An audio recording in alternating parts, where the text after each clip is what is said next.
What is going on, everybody? Welcome back to another sports betting video. My name is Elite Largo, and we're going to go over some of the picks for tomorrow's NFL slate. I apologize for getting in on this late and for no video yesterday.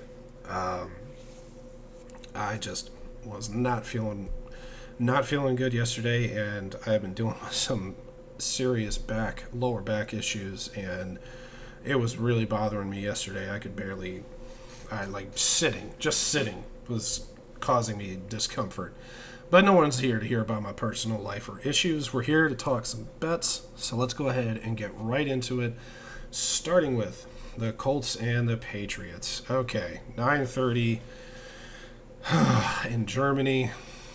You know, these overseas games, I know the 40s is usually, from my experience in this year, I don't know if I trust the over or the under on this, because this could really be unpredictable. Patriots are coming in here 2-point underdogs against the Colts. The Colts have honestly looked hit or miss with Gardner Minshew. Their only real good game this year has so far has been against the Panthers, and that's not really saying much. And the Patriots have just been all over the place. They've looked god-awful at times, like against the Cowboys, and they looked really competitive at times, like Week 1 against the Eagles. And I honestly think that says more about how suspect the Eagles team is on defense, more than anything else. But with that being said, I would give if I had to pick, I would give the edge to the Patriots, just because if I had to pick between the two quarterbacks, I would go with Mac Jones. But then again, it all depends on what version of Gardner Minshew is going to show up. They definitely have the skill positions that are a little bit better than the Patriots. As far as their defense goes, I'm not 100% sure. The Patriots defense has lost a lot of key starters. So I don't know if I would pick the spread. I'd be happy to tease the Patriots, maybe 6-7 points. And that is something that we're going to do. I really am enjoying the weekly teasers. And, of course, I should have taken the Panthers on the spread, even adding it into my teaser, which I talked about on Thursday. But anyway, it is what it is. So, as far as the game, I'm just, like I said, I may not even bet this game. If I was, it would probably be the total, and I would think I would lean on the under 43, just because I'm just not thoroughly convinced that either of these teams could score a lot of points. But then again, this being an overseas game, strange things happen, and this could go over 50, with the way that this season has gone. So I don't know. Really, the teaser is really the only thing I'm interested in. And of course, I hate taking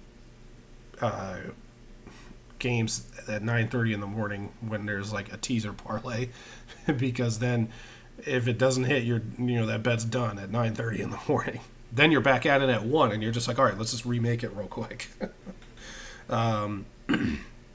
Yeah, bet what you will with this. I am probably, outside of a teaser, just not going to touch it. 49ers Jags, I think this -3 here for the 49ers is just, I think it's just too good. I don't know what the books could possibly know that we don't. I will check right now. I think the most glaring question for the 49ers is Trent Williams and Deebo Samuel. So we're going to go ahead and check that real quick. I'm going to check the injury report for the 49ers. So this is, okay, that was, oh my God. I am so sick of these websites and their anti-ad block thing. Like, oh, you can't read our site unless you disable the ad blocker. It's like, dude, piss off. No one's coming to your site just to be bombarded with ads, okay? They want to check something. quick, and then that's it. Um, okay, so Aaron Banks is out. He's an offensive lineman. Let's see. Questionable is Trent Williams. Thursday and Friday he had limited practice, so it's at least he was back in practice. So questionable. Might play. I think might play. Let's see. Dre Greenlaw full practice, so he is back. Deebo Samuel full practice. He's definitely back. And Javon Hargrave limited practice. So it looks like their key players are back. Christian McCaffrey's not even on the injury report, which is always a good thing. As far as the Jags, we might as well just take a look at this since I'm looking. Zay Jones is out, and that's one of Trevor Lawrence's go-to guys. And it looks like everyone else is pretty healthy, which makes sense. I think they're coming off the bye as well. So I think 49ers catching 3 points, having 3 points here. I think that's an easy layup. I would take that all the way. Money line's at minus 170, so your money's at the -3, and I think they could easily cover that. Of course, the last time I said that was when they played the 49ers. Or not the hell am I talking about? When the 49ers played the Browns. This is what happens when you try and make a quick video. When you start talking too fast and you say things that don't make a lick of sense. Moving on to the Texans and the Bengals. Now, this is something I mentioned earlier on over at the Game On channel on YouTube and Rumble. Will and Cricket. Those guys are awesome. They're very entertaining, very knowledgeable, and you're not going to be bored watching their daily show, I should say. It is early in the morning, so you got to be up early to catch their morning espresso shot, but you can always watch the replay, which is very much worth it. They always have people, various people from other channels coming in and giving their expert knowledge. And but I did drop this in their chat earlier this morning while they were having their show this morning. T. Higgins is out for this game, and Jamar Chase is dealing with that back issue, and he missed a practice and then has been limited. So that's going to be a big thing. Another big one for the Texans. Nico Collins is out, and I think Dameon Pierce is out as well. So the Texans are down some offensive players. So this game might actually be closer than expected. Right now, the big edge is going to the Bengals with that minus 278, a heavy favorite here, especially after their performance against the Buffalo Bills. But I'm really curious how this offense is going to work with T. Higgins back. I mean, we already saw how the offense was without him, and they were kind of inconsistent at best. The question ultimately will be, can Joe Mixon get going on the ground? Can they run the ball? They didn't really have a ton of success against Buffalo. They didn't really need it because Joe Burrow and everybody else was playing really well. But I'm leaning the Bengals at -6. But if I were to tease, I would definitely tease the Texans up six or 7 points. I think that is definitely within reach. Hell, I may even take Texans at +6, just the way that they've been playing. But at -105, I don't know, man. It just seemed, like I said, it just seems too easy. You know what I mean? This could be that one game that the Texans get completely exposed and the Bengals, break the doors off of these people.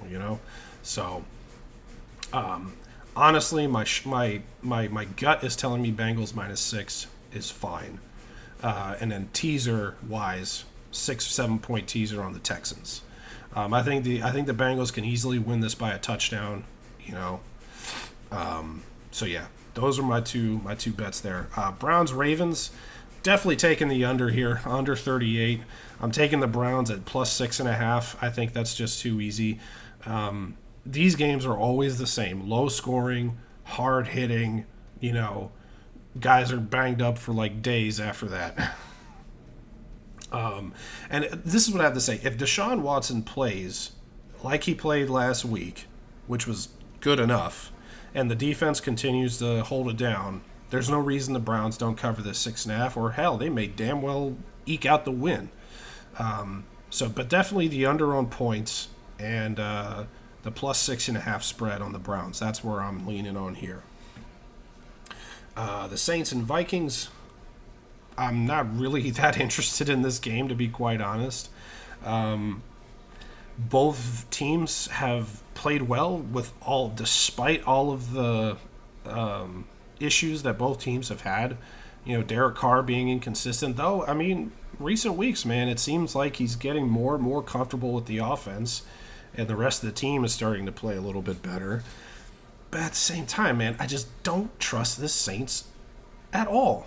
I mean, the last time I bet on the Saints, they burned me. And the Vikings, same deal. I think every single time I've bet the Vikings, they've done me wrong. So and of course you've got Joshua Dobbs starting for the Vikings, and against the Saints defense, which is very good. No Justin Jefferson. I don't know. I really don't know what to expect here. This may be a game that I just end up staying away, even with the total. If this total was like at 45, like under 45, I would take that. But under 41, I'm just like, I don't know. I don't know about that. So probably staying away from it. Yeah. Packers, Steelers. Oh, man. Again, under 38.5, I think that's a sharp bet there. Steelers -3. Oh, man. It just depends. Like, again, it's the same deal. It depends on what Packers team shows up. A lot of people don't have any trust in Jordan Love. And the Steelers recently have been playing well. I said this in another video. This seems to be one of those times times of the year that always happens with Mike Tomlin. If the Steelers start sluggish, right around this time of the year, they start to turn things around and start playing better football. Somehow. I don't know how it works. It just does. And I think that's just a testament to Mike Tomlin as a coach, like adjusting with his coordinators throughout the season, trying to work things into their favor. And Steelers at home, right? They are at home at a -3. I just feel like that's too good to pass up. The Packers have just not been consistent at all, really, this year. Now, again, teaser-wise, maybe tease the Packers 7 points up to a +10. I think that could work. I'm not 100% sold on it because I don't want to put my faith in Jordan Love to not lose by over 10 points. Because really it comes down to which Steelers team is going to show up. Or is it going to be the same Steelers that got carved up by the Texans?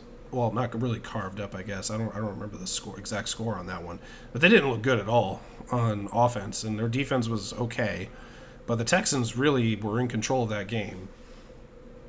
Or is this going to be the team that came out and, handled their business against the Titans, and I think they covered their spread. So, I don't know. This is a tough one. At under 38.5, I would say that's probably your best bet is the total. Under 38.5, I think is the way to go. As far as the spread goes, when I get those feeling where I'm just not 100% sure, man, I try my best to talk myself out of placing a bet there. The 38.5, I think, is probably the best one you're going to get out of that game. Maybe a first half spread for... No. I think it's going to be too low for the Packers. Never mind. Titans, Buccaneers. I think the Titans can flat out win this game.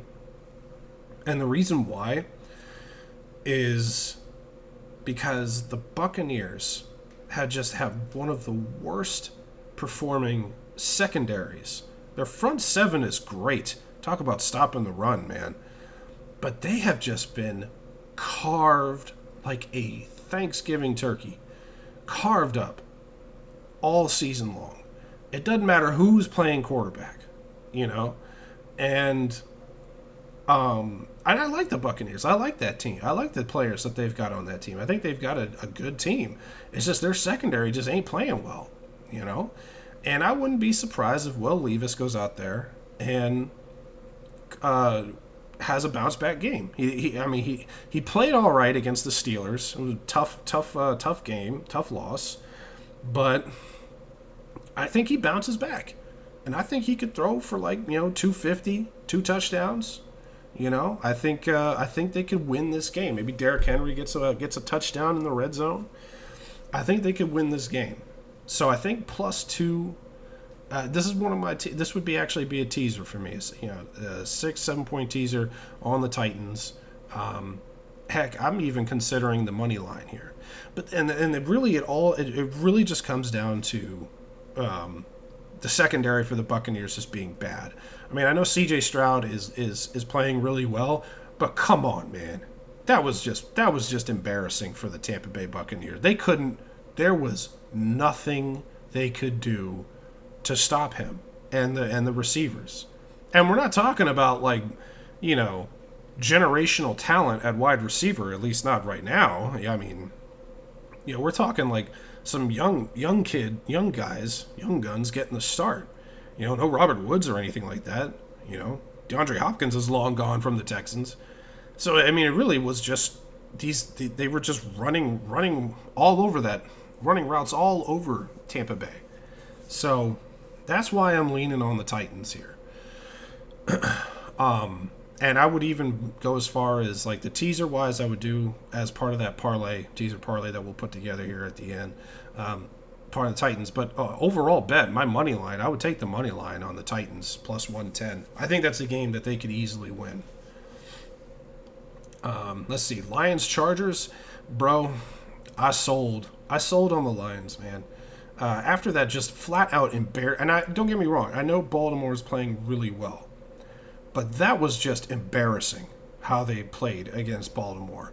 I mean, just embarrassing, And then they played. Who did they play after that?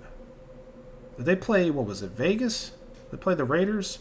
They honestly didn't look that great against the Raiders, if I remember correctly. I remember watching that game, and I'm just all dude.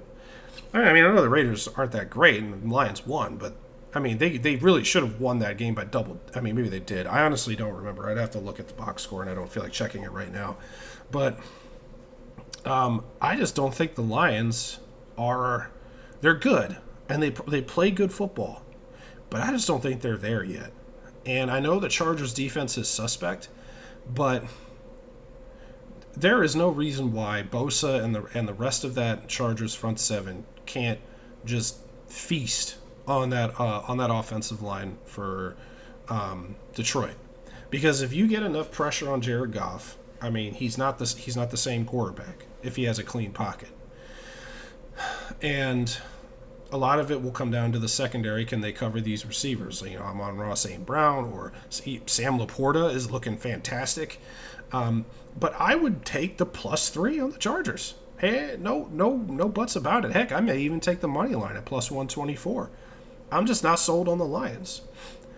And everyone's going to say they beat the Chiefs. Well, yeah. But here's the thing about the Chiefs. It was week 1. Travis Kelce wasn't 100%. Who did Mahomes really have to throw to? I mean, I've never seen more drop passes in my entire life watching professional sports. I mean, it was pathetic. And it wasn't like Mahomes was having 2 seconds, 3 seconds to throw the ball. He had plenty of time, and he bought more of it running around, and no one could get open. So I kind of put an asterisk on that win for the Lions. Also, they only won by 1 point. The Kansas City defense played really well. So, and the Lions defense played well, but they played well against a bunch of, I mean, I'm sorry to say it, but a bunch of blue chip receivers, bargain bin receivers, 70 to 75 overall on Madden. You know what I mean? They just weren't getting open. And when they did get open, they couldn't catch the dang ball. So that's why I'm leaning on the Chargers here. I think the Chargers have a better team. Now, their weak point is the coach. Their weak point is the coach. But I don't think Brandon Staley could find a way to not cover the spread or win the game. I mean, this would be fireable if he loses at home to the Lions. I'm sorry to say it. It would be a fireable offense if he loses at home to the Lions. So that's mine. +3 on the Chargers. Money line as well. Falcons Cardinals. I couldn't care less about this game. I really have.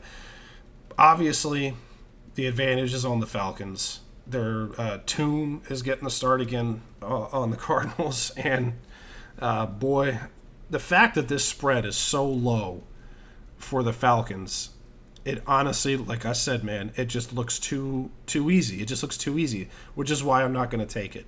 I'm just not going to take. I'll take the under on points. I'll definitely take the under on points. Under 44, that's easy. I'll definitely take that. The under 44. I don't see either of these teams scoring a lot of points. So that's that. Cowboys Giants, man, if you did not get on this early in the week when it was 15.5, you might want to take the over on over 38 and just hope that Dallas puts up like 42 points against the Giants, which can easily be done. And if that's the case, take the -17, take a swing at it. But this is like one of those things where I would tease it down by 7 points, bring it to -10. I mean, look at this money line. I mean, that's insane. -13.50. You don't see that too often in NFL games. But the Giants are just that bad. So, yeah. I mean, that's really all there is to say about the Cowboys, man, at this game. Definitely bounce back opportunity. If they don't win by double digits, it will be looked at as a loss even if they win. Commanders and Seahawks. I don't know, man. This Seahawks team is just weird. And the line being at 6, it makes me want to take the Commanders on a tease and tease that up to like 12.5 or something like that, or 12 rather. I think the Commanders can cover that +6 too, because I mean Sam Howell has been looking really good, even though they have to go into Seattle, and Seattle's coming off a really bad loss to the Ravens. I think the Commanders can still hold it down. I know they're without the 2 better pass rushers in the game because they traded them away for future picks, but hey, that's fine. They still played well. Sam Howell is playing really great. So, and let's be honest, the Seahawks team isn't very strong. They have some great players, but overall as a team, they're not that strong. And I could see the Commanders covering the spread at least. I'm not so confident that I would take the money line. I mean, sometimes I do like a long shot money line parlay and pick the best underdogs. And the fact that, now hold on a second, I just realized this. The fact that the Cardinals are at +105 and the Commanders are at +225 on the money line, that just something is off here. What? Like I know the Falcons haven't been playing that well, but it's not like they're starting Desmond Ridder over there. How and the Cardinals, they're running with Tune at quarterback. Like how is this not like a +300? I mean, I guess because the Falcons aren't that strong of a team, but man, the disparity between these two is just very, very interesting. But yeah, I do like the Commanders at the +6. I think they can get it done. Jets Raiders. Heck, even at 36.5, that might be. I don't know. I don't think I'm going to be taking that. Just looking at it makes me sick. And the fact that it's a primetime game, I may not even watch the daggone thing. I mean, maybe I will just to see how Zach Wilson does against the Raiders. But I don't know, man. Definitely not interested in it. The fact that this is how bad this game is. The Jets are favored at -1, but the Raiders' money line is at -105, and the Jets are at -115. Oh wait, no, I'm sorry, I read that wrong. Okay, no, that makes sense. I mean, I guess this is just so. Oh my God, this is just so bad. Yeah. And 36.5, like, I don't know. For me, if it was 38, I would take it. 36.5 just feels like it's setting you up to get to get a backdoor miss on the under. You know what I mean? Monday Night Football: Denver Broncos, Buffalo Bills. Stephon Diggs apparently has been dealing with an injury. I don't know how that's going to affect him going forward. He gets that extra day to try and get right, but 7.5-point favorites. If you can buy the hook down to 7, I'd do it. But I don't know, man. Denver, they haven't been playing terrible as of late. Over 46.5, I don't know. And this is one of those games that the Bills, like, they have to win this game. They're at home, Monday Night Football. They have to win. They absolutely have to win. Because if they lose to the Broncos, then I think their season's done. I think their season is done. I think they don't recover from that if they lose to Denver. So, I'm sorry. This married life, my wife is like texting me like 15 text messages right now. So it's like I'm trying to multitask, but I can't do it. I can't talk and read and type at the same time. So I'm going to wrap this video up. Everything's fine. She's just out and about right now and, doing errands and shit. But anyway, yeah, Bills, I would buy the hook down to -7, or it would maybe part of my teaser where I just tease it down to basically they just have to win the game, which is probably what I'm going to do. So let's go ahead and build that teaser real quick. So we'll go Pats, Texans, let's put that teaser. Let's see. So it's -140. I really like the 7 points on most of these games. We're also not done yet. Tease the Browns. Let's see. Just to cover my ass, because I know I'm going to take the Titans money line, I'll tease the Titans up as well. Chargers, I mean, it's too easy for that one. Tease the Cowboys down. Tease the Commanders. Wow, I'm doing a lot here. And tease the Bills down. Good Lord. Unfortunately, your picks can't be teased. Okay, let's start taking some down. Okay, there we go. They're all like, no, Elite, you can't do this. Plus 450. Ugh. All right, maybe. Let's try. Yeah, we can get plus 600. If we do the half point, we can get up to 5. Yeah, let's just do the 6. Let's do the 6. Because we're looking at Patriots plus 8, Texans plus 12, Browns plus 12.5, Titans plus 8, Chargers plus 9, Commanders plus 10. I like that.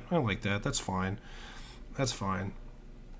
Let's do, what does 10 give us? 70? I think that's fair. Yeah. $10, $70. Let's do it. There's your teaser, along with the rest of the picks. All right. I'm going to go ahead and end the video there. Thank you so much for checking in. We'll see how we do this weekend. Good luck to everybody. I will try my best to maybe get in early tomorrow and do some same game parlays, because I hit 4 within the past week. I had 2 on Sunday, 1 on Monday, and 1 on Thursday. So I know my luck's going to run out at some point, but we'll go ahead and we'll go ahead and put one together, or put a couple together tomorrow morning. I'll try my best to get up early and do that. And I will talk to you all later. Take care. Good luck. Let's win some money.